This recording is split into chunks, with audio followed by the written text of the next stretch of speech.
Hello friends, welcome back to our channel. So ఈరోజు మనం మాట్లాడకపోయేది India versus West Indies match. So as usual toss గెలిచాం. So as a captain ఆయన fielding తీసుకున్నాడు. So అప్పుడు కొంచెం షాక్ ఉండే, లైక్ ఫీల్డింగ్ ఏం తీసుకున్నాను, బట్ అనిపించింది గో ఆన్. అండ్ కొన్ని లాట్ ఆఫ్ క్యాచెస్ మిస్ చేశారు వెస్టిండీస్ వాళ్ళ స్కోర్ ఆల్మోస్ట్ 195. 20 ఓవర్స్కి వాళ్ళు బాగానే కొట్టారు. మన దాంట్లో కూడా చాలా క్యాచెస్ మిస్ అయ్యాయి. సో వరుణ్ చక్రవర్తి స్టార్ట్ చేశాడు తన స్పెల్తోని ఫస్ట్. దెన్ గోయింగ్ ఫార్వర్డ్ ఒక 4 వికెట్స్ తీసాం, బట్ ఓవర్స్ మాత్రం మెయింటైన్ చేయగలిగినాం కొన్ని. సో గోయింగ్ టు మన ఇండియన్ బ్యాటింగ్ గురించి మాట్లాడితే, ఫస్ట్ వచ్చేసి సంజు శాంసన్ అండ్ అభిషేక్ శర్మ బ్యాటింగ్ తీసుకున్నాడు. సో ఈసారి అభిషేక్ లాస్ట్ టైం 50 కొట్టాడు కదా, ఈసారి కూడా మనలో కొంచెం హోప్ వచ్చింది అనమాట, అభిషేక్ శర్మ కొంచెం ఆడుతాడని. బట్ సంజు శాంసన్ అసలు ఎక్స్పెక్ట్ చేయలేదు, బికాస్ స్టార్టింగ్ నుంచి అతనికి తన ఇన్నింగ్స్ చూసినా కానీ ఏం చూసినా కానీ ఛాన్స్ వచ్చిన ఫస్ట్ మ్యాచ్నే తనని పక్కా పెట్టడం జరిగిపోయింది.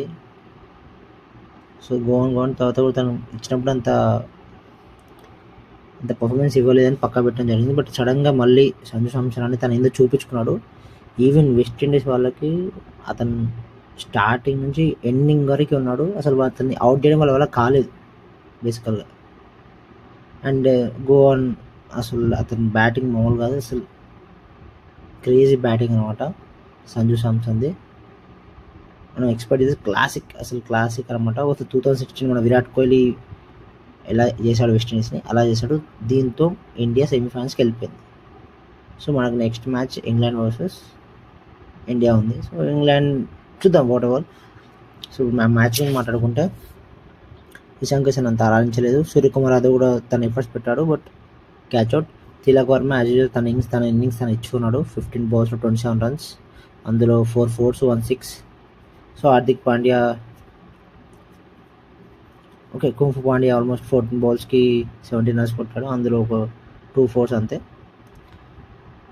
ఫైనల్లో మనం శివం దుబే వచ్చాడు, 4 balls 8 runs, తన ఇన్నింగ్స్ తను ఇచ్చాడు. బట్ సంజు శాంసన్ మాత్రం ఎవరు బీట్ చేయలేకపోయినారు. అతను అసలు అందరికి అంటారు కదా, లైఫ్లో చాలామందికి అనిపిస్తుంది నా వల్ల కాదు, నేను చేయలేను. అలాంటి వాళ్ళు సంజు శాంసన్ ఇన్నింగ్స్ మన వెస్టిండీస్ మ్యాచ్లో చూడాలి. ఎంత కామ్గా, ఎంత డీసెంట్గా, ప్రెజర్ని ఎంత నీట్గా హ్యాండిల్ చేశాడో ఆ మ్యాచ్ చూస్తే మీకు అర్థమవుద్ది. సో అనిపించింది మనతో అవుద్ది, మనతో కాందంటూ ఏది కాదు. బట్ ఇట్ టేక్స్ టైం అనమాట. సో ఆ టైం మనం కరెక్ట్ చూసుకుంటే మనకి చాలా బెటర్ అని నాకు అనిపిస్తుంది. సో ఎప్పుడు మనల్ని మనం క్రిటిసైజ్ చేసుకోకూడదు. సో దానివల్ల మనకి చాలా లాస్ అనమాట. ఏదైనా మనం చేయగలుగుతాం, అంత అవుద్ది. చాలామంది ఇప్పుడు బయట ఖాళీగా, మనం అట్లా కాదు. మన అంటే చాలామంది ఉంటారు, మళ్ళీ మనని మనం అనుకోవడం అనేది ఇట్స్ ఎ ఫూలిష్ థింగ్ నా సజెషన్ అయితే. So going forward, so next semifinals, తర్వాత ఫైనల్స్ ఇండియాకి. సో ఈరోజు మ్యాచ్ అయితే